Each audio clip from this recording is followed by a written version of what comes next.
Deus. João 19, quem achou, diga amém. Amém. Essa palavra voltou ao meu coração como palavra de Deus para essa manhã. Versículos do 24 em diante. Aí eu vou anunciando os próximos versículos para você, tá bom?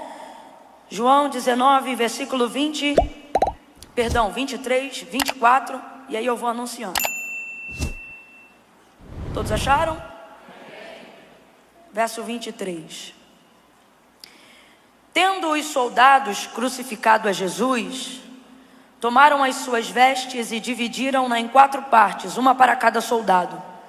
Tomaram também a túnica, que era sem costura, toda tecida numa peça só, de alto a baixo, e disseram uns aos outros: não a rasguemos, mas lancemos sortes sobre ela, para ver de quem será.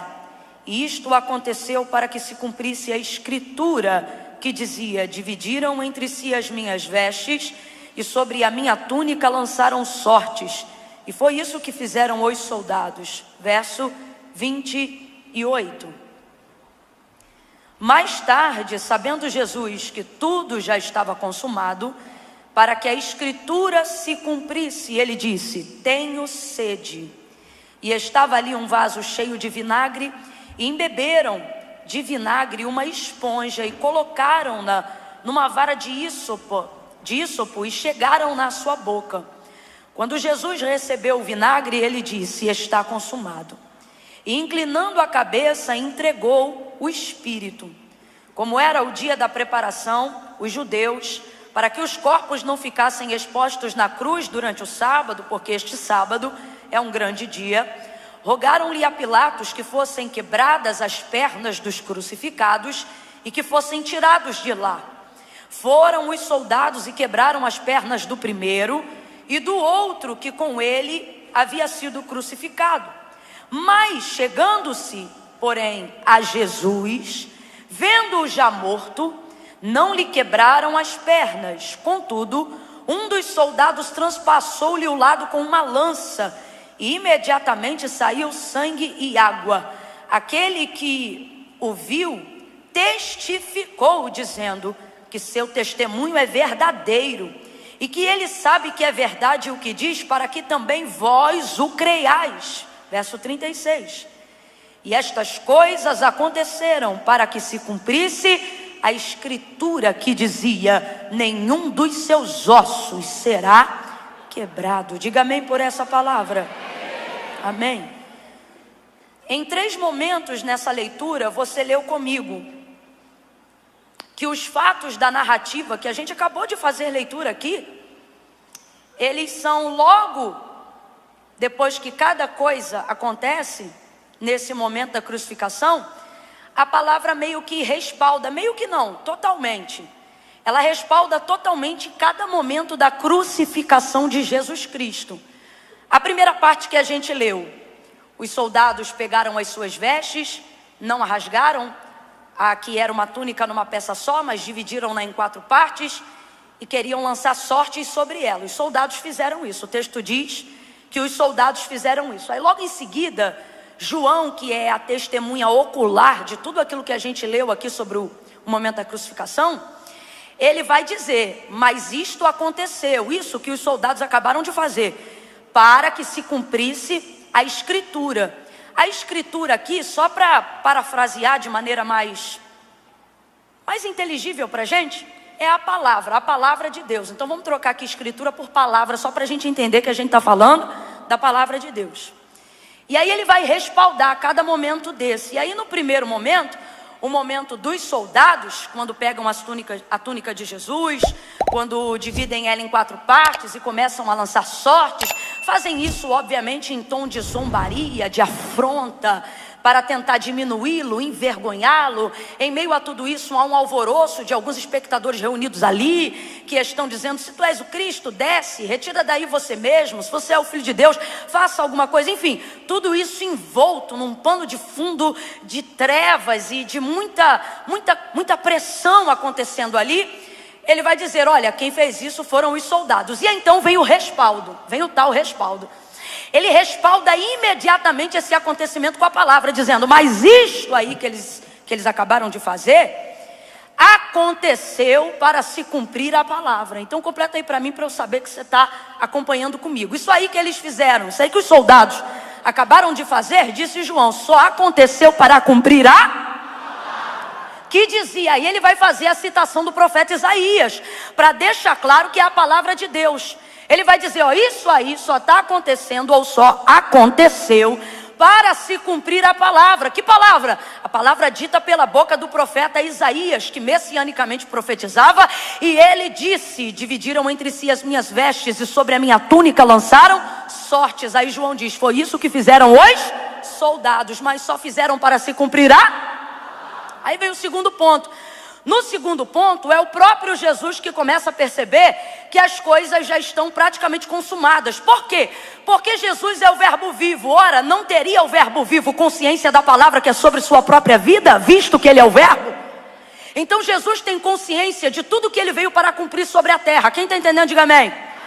Toda profecia e toda palavra de Deus liberada sobre ele, enquanto cumpria seu ministério aqui na terra, ele tem consciência dessa palavra. Por isso, inclusive, na condição de mensageiro, de pregador, de ministro, da palavra, ele por muitas vezes vai reunir as multidões e ele vai dizer, em verdade vos digo. Não por um vício de linguagem, não por um jargão de pregador, mas porque ele era a verdade que ele falava e ele era a verdade vivida. Então era natural ele dizer, em verdade vos digo. Ele está dizendo, sou a verdade que falo, sou a verdade que sou, a verdade que eu prego para vocês. Era o que ele estava dizendo, não é um fato, é uma pessoa, sou eu sou esta verdade. Ele diz isso também para aquela samaritana em João capítulo de número 4, quando ela diz, olha, o Messias vem, e ele vai nos ensinar a maneira correta de adorar, de buscar o perdão e a expiação dos nossos pecados. E Jesus vai dizer para ela, crê-me, mulher, que a hora vem e fala contigo agora, em que os verdadeiros adoradores não adorarão ao Pai, nem neste monte ou na obrigatoriedade do templo, mas em espírito e em verdade. Aquela palavra que ele libera, desata ela, ele perdoa ela, ele manifesta libertação na vida dela através da palavra que ele mesmo manifesta para ela. Ora, Camila, mas de acordo com a lei ela precisava ir a um altar. Ele está no poço de Jacó, na terceira geração patriarcal de Abraão. Deus de Abraão, Deus de Isaac, Deus de Jacó. Aquela fonte é um altar. Ora, Camila, para que isso acontecesse, ela precisava de um sacerdote. Ela não precisava só de um sacerdote, mas ainda assim ele não era só um sacerdote, mas ela estava diante do sumo sacerdote. Oh, meu Deus do céu. Ora, Camila, mas tem altar, tem até sumo sacerdote, mas ela precisava de um cordeiro, de um carneiro para expiação do seu pecado. Não tem problema, quer cordeiro melhor do que aquele que tira o pecado do mundo? O sangue imaculado estava ali. Então, na verdade, as palavras dele produziram sobre ela toda a libertação que ela precisava viver naquele momento, desde que ela se conectasse a ele, que é a palavra, e que estava sendo liberada em espírito e em verdade. Então veja bem, Jesus tinha consciência de toda a palavra que havia sido liberada sobre a sua vida e de tudo aquilo que ele precisava cumprir para cumprir a sua palavra aqui na terra. Então, se na primeira ocasião são os soldados que manifestam o cumprimento da palavra, na segunda ocasião, vendo ele que toda a palavra já estava sendo manifestada, ele vai dizer, ora, já está praticamente tudo consumado. O já está consumado mesmo só vem de fato depois que ele entrega o Espírito. Mas antes disso ele percebe que só falta uma coisa para que ele possa liberar o seu Espírito, entregar o seu Espírito. Porque como ele bem disse a Pilatos, a minha vida ninguém toma, a minha vida eu a dou. Então para cumprir esse momento faltava só uma coisinha. E aí que ele tem consciência da palavra, então é ele mesmo que vai cumprir esta palavra. Jesus vai dizer, tenho sede. Ele não vai dizer, me dá água, porque quem tem consciência da palavra não pede o que não vai receber, porque já sabe o que espera. ele vai dizer: tenho sede. Ele sabia que faltava uma parte do cumprimento. Qual? A parte do vinagre, que também havia sido dito pela boca do profeta Isaías. Consciente de toda a palavra, ele manifesta a necessidade do cumprimento dela com sua própria boca. E ele vai dizer: tenho sede. Pegam então uma esponja que estava ali, embebedam ela num vinagre, colocam na vara do ísopo, estende até o madeiro aonde Jesus está crucificado, e ele então recosta a sua boca aquilo dali e cumpre este momento. Aí João vai dizer de novo, mais um respaldo: e isto aconteceu, presta atenção, gente, e isto aconteceu para que se cumprisse E isto aconteceu para que se cumprisse a palavra. E derradeiramente, aonde a gente terminou a leitura do texto, vai dizer que agora, depois já de sua morte, Jesus agora já entregou o seu espírito e em corpo está completamente rendido ali no madeiro. E aí o texto vai dizer que então agora estão vindo, em razão de já começar ali na sexta-feira, a partir do pôr do sol, por volta das 6 horas da noite, dependendo do horário que o sol ia se pôr naquele dia, começava então o sábado, porque o sábado não começa no sábado, ele começa no pôr do sol da sexta-feira, no dia anterior. Este é o dia que Jesus foi crucificado. Então, haja vista que isso era importante, santificar o sábado, e aquele sábado era um grande sábado, eles pressionaram a Pilatos que tirassem o corpo dos crucificados de lá. Aqueles que estavam gemendo e ainda não morreram, morreram nessa hora, arrebentaram-lhes a parte de baixo e eles declinaram, eram enterrados como indigentes. O pulmão que já estava cheio de sangue sufocava e terminava de morrer de uma vez só. No caso de Jesus, preste atenção, você leu comigo, arrebenta a perna do primeiro, arrebenta a perna do terceiro, que na verdade era segundo. Eu digo terceiro porque Jesus era aquele que estava crucificado bem no meio.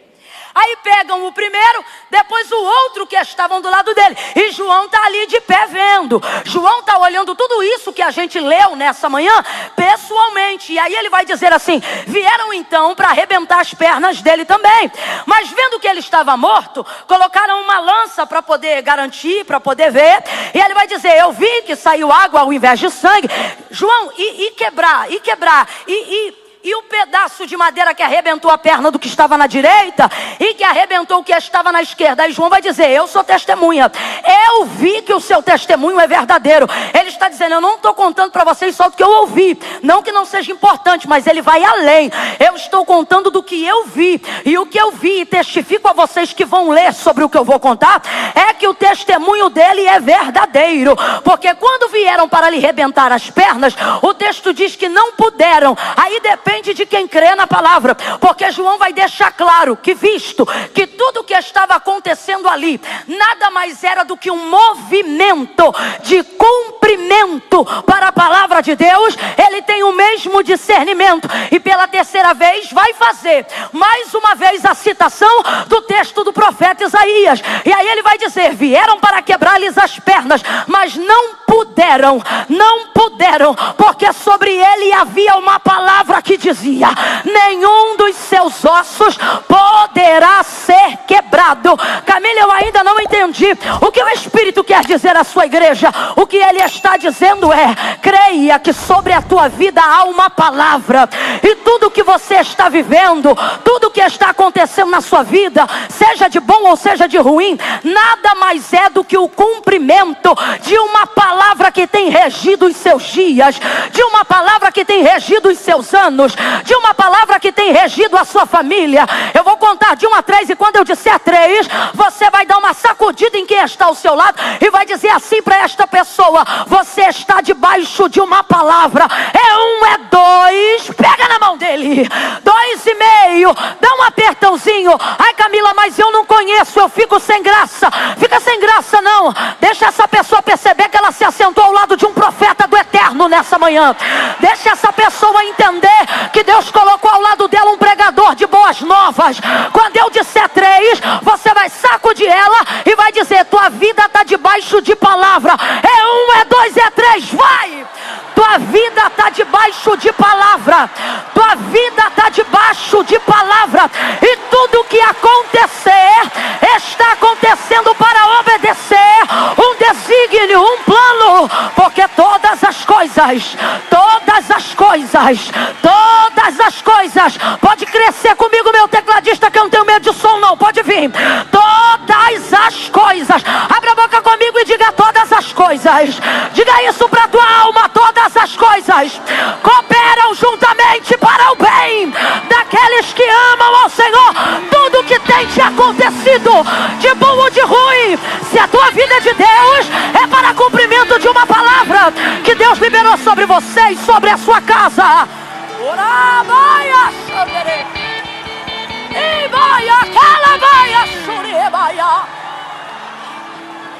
Você não é obra do acaso. Você não é obra do acaso. Teu pai e tua mãe podem não ter programado você, mas escute o que eu vou lhe dizer. Não há um nascido vivo. Não há um nascido vivo ou morto. A quem a madre de sua mãe tenha ali aberto e dado a luz, que não tenha de Deus um plano específico para esta pessoa. O Deus que se preocupa em chamar as estrelas pelo nome que Ele as deu. Ele deu nome para as estrelas. Você está pensando que sua vida é obra do acaso? Ele deu nome para as estrelas. Você está pensando que sua vida é obra do acaso? Ah, Camila, mas é que eu ainda não descobri o meu propósito. Isso é uma outra conversa. O que você não pode sair daqui é dizendo que não tem um propósito. Ele disse o que para Jeremias? Antes que te formasse no ventre eu te conheci. As nações te dei por profeta. Já havia um plano. Olha o que ele diz. Antes havia um plano. Quando esse plano foi idealizado? Antes. Quando esse plano foi idealizado? E por que esse plano vai dar certo? Porque esse plano não diz respeito a você. Você é a resposta do plano. Você não é o motivo do plano. Escute isso, você vai entender. Por que muitas pessoas têm de Deus uma palavra, mas não vivem o cumprimento, a realização da palavra do seu propósito? Não é porque não tem palavra, é porque elas procuram propósitos que façam sentido para elas. Você procura coisas que façam sentido para você, porque você quer realizar você, porque você quer buscar respaldo diante da sociedade, porque a sociedade só respeita quem você é quando ela mede o que você tem. E você entra nesse sistema ativista, secularista e começa a viver uma vida para tentar responder à identidade que os outros querem rotular em você, e se perde no propósito original da sua vida, porque você vai enobrecendo a sua vaidade, o seu egocentrismo, e começa a acreditar que você precisa corresponder não só às expectativas dos outros, mas também às suas. Você começa a achar que carro te dá respaldo, que dinheiro te dá respaldo, que sucesso te dá respaldo, que prestígio te dá respaldo, que o número de seguidores que você tem te dá respaldo, que tudo que está à sua volta do que você tem acrescenta na sua identidade. Mas tudo que na verdade nós temos deve cooperar para a glória de Deus. Olha para cá. Quando Deus fez você e Ele estabeleceu um plano para a sua vida, não era em você que Ele estava pensando. E só dá glória essa hora quem é muito crente mesmo. Porque quem já está com a vaidadezinha crescendo dentro do coração, acha totalmente incoerente uma palavra como essa. Como é que é? Não! Quando Deus me fez, Ele estava pensando em mim. Você é egocentrista. Você acha que Deus só trabalha para te favorecer. Agora, a maior prova de que o plano vai dar certo é que não era em você que Ele estava pensando. Camila, como é que você fala uma baboseira dessa? Como é que você não lê a Bíblia? Porque dele, nele, por ele e para ele são todas as coisas. Eu vou dizer de novo. Porque dele, nele, por ele e para ele são todas as coisas. Oh, Camila, eu não entendi. Vai entender agora. Sabe por que minha vida vai dar certo? Sabe por que o plano de Deus para a tua vida vai dar certo? Sabe por que a tua vida invoca a manifestação do cumprimento da palavra? Porque quando Deus te fez, não era em você que Ele estava pensando. Ele estava pensando: o que eu posso fazer para glorificar o meu nome? O que eu posso fazer para engrandecer o meu nome?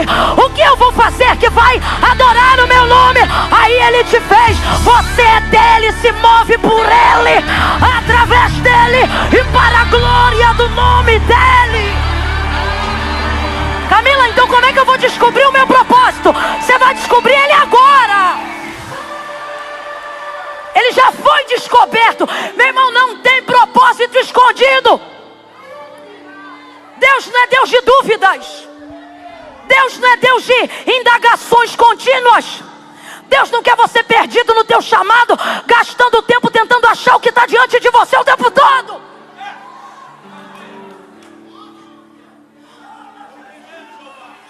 Quer achar teu propósito? Comece a fazer coisas que façam sentido para a glória dele. Senhor, teu nome vai ser glorificado nisso? O Senhor quer glorificar seu nome nisso? Em que o Senhor quer glorificar meu nome? Porque minha vida é tua. De que forma o Senhor quer aparecer em mim? Quando você se move para a satisfação dele, primeiro, o maior realizado é você. Isso é óbvio. Segundo, você para de andar em voltas, porque você começa a andar para cumprir a palavra. Preste atenção e complete para mim, por favor. Você começa a andar para cumprir Começa a andar para cumprir Aí você atinge a maturidade de Paulo. Não vivo mais eu, mas Cristo vive em mim. Quem é Cristo? Cristo é o verbo vivo que se fez carne. Então quem Cristo corresponde, ou quem Deus corresponde por amor de Cristo? Aqueles que manifestam a sua palavra. Preste atenção. Deus não tem comprometimento com o comprimento do meu cabelo, com a cor dos meus olhos, da minha pele, ou com quanto eu tenho na minha conta corrente. Isso aí você gasta tempo tentando se exibir e ostentar para os outros, para tentar alcançar o respeito de gente que não te reconhece. Porque se te reconhecesse, não te valorizaria pelo que você tem, mas por quem você é. Agora, para Deus, nenhuma dessas coisas são atraentes. Quando Deus vai dar testemunho de Jó, não tinha na terra de Uz homem mais rico do que Jó, nem de posses, e posso te falar até de intelectualidade, nem de sabedoria. Até hoje, entre os livros de compêndio filosófico, Jó é o de particular maior dificuldade de interpretação, depois de Apocalipse. Mas quando Deus vai dar testemunho dele, olha o que Deus diz a Satanás: tens tu visto o meu servo Jó? Não há nesta terra, sabe o que eu gosto? Ele não diz assim: não há nesta terra vaso, não há nesta terra crente, não há nesta terra homem de Deus. Não, eu me amarro que Deus vai dar testemunho da sua identidade na natureza humana e vai dizer: não há nesta terra homem, mostrando que é possível Deus ser glorificado na nossa humanidade. Não há nesta terra homem reto, íntegro, sincero, desviado do mal. 5 características: temente como meu servo Jó.